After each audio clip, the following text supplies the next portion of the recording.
Ka ne mai dankali. Ka daina shakka wani abu duk da ka ji daga gare ni. Yanzu magana talauci ce har in aka ji daga bakina za a yi kokonto. Da gaske ne za mu je umara? Insha Allah, in dai magana umra za ku je mana.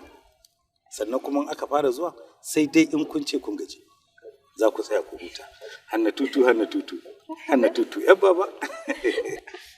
Na'am baba. In Allah da kwanan nan za ki je ki gano ‘yan uwanki yayyanki da ke Najeriya. Ahi mafarkina zai taɓa zama gaskiya. Kullum ina mafarkina gan ka da kai da ‘yan uwana.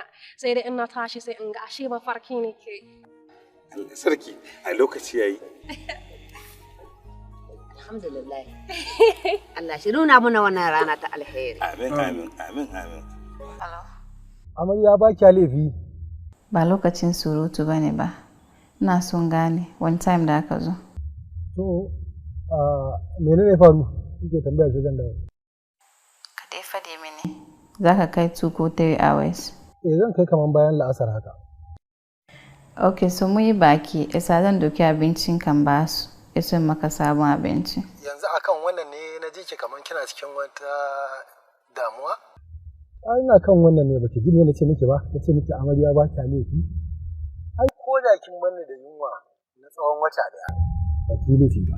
Ok, so shi ka zo, an jima, bari in ji da baki.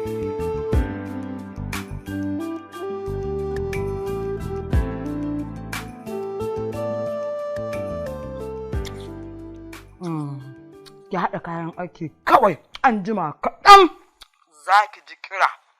Hawan jini zai tashi a gidan nan. Ki haba ki ce kin yi aikin.